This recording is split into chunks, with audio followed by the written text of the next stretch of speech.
नमस्कार दोस्तों, जय झारखंड। आज के इस वीडियो में झारखंड के धरातलीय स्वरूप के अंतर्गत इसके दूसरे भाग झारखंड का भूगर्भिक संरचना को पढ़ेंगे। यदि आपने अभी तक इसके पहले भाग भौतिक स्वरूप को नहीं देखा है तो वीडियो के डिस्क्रिप्शन में लिंक के माध्यम से आप इसे देख सकते हैं या वीडियो के प्लेलिस्ट में जाके भी आप इसे देख सकते हैं। तो चलिए आज के इस वीडियो को शुरू करते हैं। झारखंड का भूगर्भिक संरचना। झारखंड क्षेत्र गोंडवाना भूखंड का उत्तरी पूर्वी क्षेत्र है।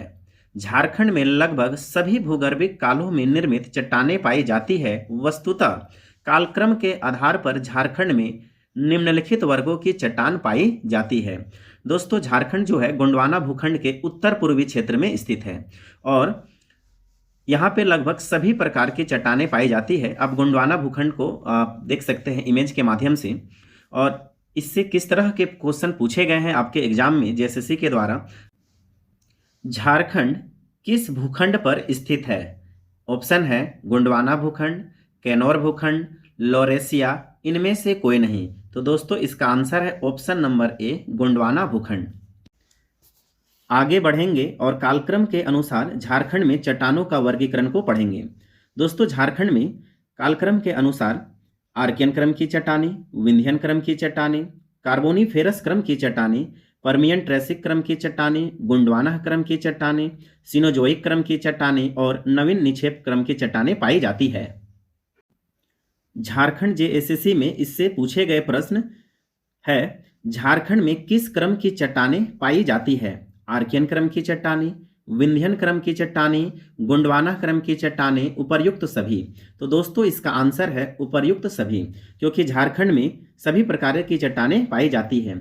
जैसा कि आप लोग देखे हुए हैं, झारखंड में आर्कियन क्रम की चट्टानें, विंध्यन क्रम की चट्टानें, गोंडवाना क्रम की चट्टानें सभी के सभी पाई जाती है।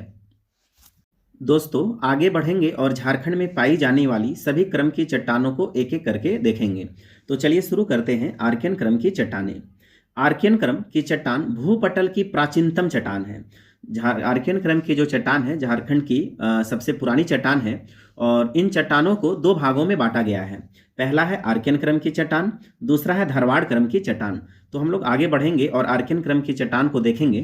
पृथ्वी की तरल अवस्था से ठोस होने के क्रम में जिस चट्टान का निर्माण हुआ है उसे आर्कियन क्रम की चट्टान कहते हैं। इमेज के माध्यम से आप लोग समझ सकते हैं कि किस तरह से पृथ्वी की तरल अवस्था से ठोस होने के क्रम में आर्कियन क्रम की चट्टानों का विकास हुआ है। दोस्तों आर्कियन क्रम की चट्टानों में जीवाश्म नहीं पाए जाते हैं और ग्रेनाइट तथा नीस जो है आर्कियन क्रम की चट्टानों के प्रमुख चट्टान हैं। आगे बढ़ेंगे और देखेंगे कि जेएसएससी द्वारा आर्कियन क्रम की चट्टान से किस तरह के प्रश्न पूछे गए हैं। पहला प्रश्न है, निम्न में से कौन भूपटल की प्राचीनतम चट्टान है? तो आप देख सकते हैं इसका आंसर है आर्कियन क्रम की चट्टानें। फ्रेंड्स, आर्कियन क्रम की चट्टानों को पैतृक चट्टान भी कहा जाता है। अगला प्रश्न है, पृथ्वी की तरल अवस्था से ठोस होने के क्रम में जिन चट्टानों का निर्माण हुआ है वह किस क्रम की चट्टानें कहलाते हैं? तो इसका आंसर है आर्कियन क्रम की चट्टानें। आगे बढ़ेंगे और धारवाड़ क्रम की चट्टानों को पढ़ेंगे। आर्कियन क्रम के अपर्दन एवं निक्षेपण से धारवाड़ क्रम की चट्टानें निर्मित हुई है। यह भूपटल की प्रारंभिक निक्षेपित चट्टान है। इस समय जीवों का विकास न होने के कारण इसमें जीवाश्म नहीं पाए जाते हैं। इस चट्टान का नामकरण धारवाड़, कर्नाटक के धारवाड़ जिले के नाम पर हुआ है, जहां सर्वप्रथम इस प्रकार की चट्टानों की खोज हुई थी। दोस्तों झारखंड में धारवाड़ क्रम की चट्टानों को कोल्हान श्रेणी के नाम से जाना जाता है, जो कि पूर्वी सिंहभूम, पश्चिमी सिंहभूम और सरायकेला खरसावां क्षेत्र में निक्षेपित है। आगे बढ़ेंगे और देखेंगे कि धारवाड़ क्रम की चट्टानों से जेएसएससी द्वारा किस प्रकार से प्रश्न पूछे गए हैं। पहला प्रश्न है, आर्कियन क्रम के अपर्दन एवं निक्षेपण से किस क्रम की चट्टानें निर्मित हुई है? तो इसका आंसर है धारवाड़ क्रम। दूसरा प्रश्न है, किस क्रम की चट्टानें भूपटल की प्रारंभिक निक्षेपित चट्टान है? तो इसका आंसर है धारवाड़ क्रम। अगला प्रश्न है, झारखंड में किस क्रम की चट्टानों को कोल्हान श्रेणी के नाम से जाना जाता है? तो दोस्तों इसका भी आंसर है धारवाड़ क्रम।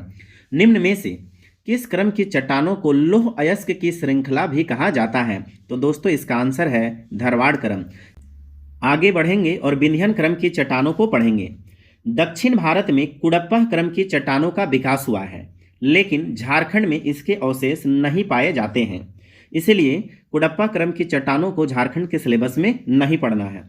परंतु कुडप्पा क्रम की चट्टानों के बाद विंध्यन क्रम की चट्टानों का विकास हुआ है, जो झारखंड में पाई जाती है। विंध्यन क्रम के अवशेष सोन नदी क्षेत्र में पाए जाते हैं, जिसे रोहतास पठार का दक्षिणी छोर कहा जाता है। दोस्तों, सोन नदी जो है अमरकंटक की पहाड़ी, जो कि मध्य प्रदेश में है, से निकलती है और झारखंड में सिर्फ सीमा बनाते हुए बिहार में प्रवेश कर जाती है और गंगा नदी में समा जाती है। दोस्तों, सोन नदी जो है झारखंड के गढ़वा और पलामू क्षेत्र पर सीमा निर्माण की कार्य करती है, जो कि एक बरसाती नदी नहीं है, जबकि झारखंड की सभी नदियां बरसाती नदियां हैं। इसी समय पारसनाथ का उत्थान भी हुआ और पारसनाथ जो है विंध्यन पर्वत का आगे निकला हुआ भाग है, जिसकी औसत ऊंचाई जो है 1365 मीटर है। विंध्यन क्रम की चट्टानों में बालूकास्म एवं चूना पत्थर आदि पाए जाते हैं। आगे बढ़ेंगे और देखेंगे कि जेएसएससी द्वारा विंध्यन क्रम की चट्टानों से किस तरह के प्रश्न पूछे गए हैं। पहला प्रश्न है, झारखंड में किस क्रम की चट्टानों का अभाव है? तो इसका आंसर है कुडप्पा क्रम। दूसरा प्रश्न है, किस श्रेणी की चट्टानों में बलुआ पत्थर व चूना पत्थर की मात्रा पाया जाता है? तो इसका आंसर है विंध्यन श्रेणी। तीसरा प्रश्न है, विंध्यन क्रम श्रेणी की चट्टानें झारखंड के उत्तर पश्चिमी भाग में किस नदी पर पाए जाते हैं? तो इसका आंसर है सोन नदी। आगे बढ़ेंगे और कार्बोनीफेरस क्रम के बारे में जानेंगे। दोस्तों, कार्बोनीफेरस क्रम युग में गोंडवाना भूखंड का हिमानीकरण हुआ, जिससे संपूर्ण प्रायद्वीपीय सहित झारखंड भी हिम चादरों से ढक गया। इसके अवशेष नदियों के निचले भागों में पाए जाते हैं। कार्बोनीफेरस हिमानीकरण के बाद इस भूभाग में धीरे धीरे सरिताओं का विकास हुआ। आगे बढ़ेंगे और पर्मियन ट्रायसिक क्रम को पढ़ेंगे। कार्बोनीफेरस हिम चादर के बाद छोटा नागपुर स्थलाकृति का नया अध्याय शुरू होता है, जिसे पर्मियन ट्रायसिक युगीन अवस्था कहते हैं। इस समय उच्च भागों का पर्याप्त अपरदन हुआ है। इस समय झारखंड की सबसे महत्वपूर्ण घटना दामोदर और सोन नदी में भ्रंश का पड़ना है। दोस्तों, भ्रंश का पड़ना, इसे आप लोग इमेज के माध्यम से समझ सकते हैं। भ्रंश जब होता है तो वहाँ की जो धरती है वो नीचे की ओर दब जाती है और जितने भी उस स्थान पर पेड़ पौधे जीव जंतु होते हैं वो दब जाते हैं। तो यह घटना जो है सोन नदी और दामोदर नदी पर घटा है, जो कि पर्मियन ट्रायसिक क्रम की सबसे महत्वपूर्ण घटना है। जेएसएससी द्वारा इससे पूछे गए प्रश्नों को देखेंगे। प्रश्न है, दामोदर और सोन नदी में भ्रंश किस क्रम में पड़ा है? तो अभी ही हम लोग देखे हैं, दामोदर और सोन नदी में भ्रंश पर्मियन ट्रायसिक क्रम में पड़ा है। आगे बढ़ेंगे और गोंडवाना क्रम के बारे में हम लोग पढ़ेंगे। पर्मियन तथा जुरैसिक काल के बीच को गोंडवाना काल कहा जाता है। दोस्तों, सोन तथा दामोदर नदी में भ्रंश के कारण जो पेड़ पौधे थे वे सभी नीचे धंस गए तथा कालांतर में वे कोयला का रूप में परिवर्तित हो गए। अतः इन नदियों की घाटियों में कोयलों का विस्तृत निक्षेप पाया जाता है। जैसा कि आपको बताया गया था कि भ्रंश जब होते हैं जिस जगह पे, तो वहाँ के पेड़ पौधे या जीव जंतु जितने होते हैं वो वहाँ पे दब जाते हैं, जो कालांतर में कोयला का रूप ले लिए हैं। और यही कारण है कि गोंडवाना काल को कोयला युग के नाम से जाना जाता है। आगे बढ़ेंगे और देखेंगे कि गोंडवाना क्रम से किस तरह के प्रश्न पूछे गए हैं जेएसएससी के द्वारा। तो प्रश्न है, किस काल को कोयला युग के नाम से जाना जाता है? तो इसका आंसर है गोंडवाना काल। आगे बढ़ेंगे और देखेंगे सिनोजोइक क्रम को। हिमालय निर्माण के पहले संपूर्ण छोटा नागपुर का पठार अपरदन क्रिया के द्वारा संप्राय मैदान की स्थिति में आ गया था। हिमालय के 3 क्रमिक उत्थान के कारण छोटा नागपुर पठार का भी उत्थान 3 अवस्था में हुआ है, जिसका विवरण इस प्रकार है। इन तीनों ही उत्थानों का झारखंड पर भी प्रभाव पड़ा। जब प्रथम उत्थान हुआ तो इस समय पाट क्षेत्र को आप इमेज में देख सकते हैं। यह रांची हजारीबाग पठार से 1000 फीट ऊपर उठ गया। जबकि जब दूसरा उत्थान हुआ तो पुनः छोटा नागपुर की पठारों पर हलचल हुई और जिसके कारण अभी रांची हजारीबाग का जो पठार है वह 1000 फीट तक उठ गया। जबकि पाट क्षेत्र जो है वो 2000 से भी अधिक ऊपर उठ गया। परंतु जब तीसरा उत्थान हुआ तो इस उत्थान से पाट क्षेत्र 3000 से 3600 फीट तथा रांची हजारीबाग 1000 से 2000 फीट तक ऊपर उठा और इस तरह से पाट क्षेत्र सबसे ऊंचा क्षेत्र हो गया। वर्तमान में पाट क्षेत्र की औसत ऊंचाई 900 से 1100 मीटर के मध्य है। आगे बढ़ेंगे और हम लोग देखेंगे कि इससे किस तरह से जेएसएससी में प्रश्न पूछे गए हैं। तो पहला प्रश्न है, झारखंड के किस भाग को पाट प्रदेश कहते हैं? तो इसका आंसर है पश्चिमी भाग को। आप लोग देख सकते हैं पाट प्रदेश जो है झारखंड के पश्चिमी क्षेत्र में है। अगला प्रश्न है, पाट क्षेत्र की समुद्र तल से औसत ऊंचाई कितनी है?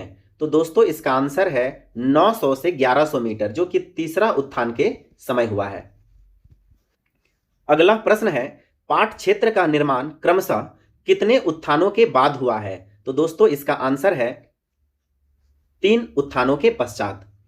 आगे बढ़ेंगे और नवीन निक्षेप क्रम को पढ़ेंगे।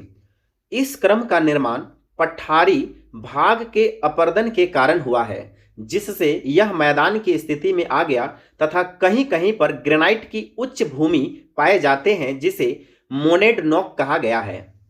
दोस्तों आज के इस वीडियो में झारखंड के धरातलीय स्वरूप के अंतर्गत भूगर्भिक संरचना को देखे हैं। यदि आपको यह वीडियो पसंद आया हो तो इस वीडियो को लाइक अवश्य करें और इस चैनल को सब्सक्राइब भी कर ले, ताकि आगे भी आपको इस तरह का वीडियो मिलता रहे, जो कि सभी परीक्षाओं के लिए महत्वपूर्ण है। जय हिंद दोस्तों, जय झारखंड।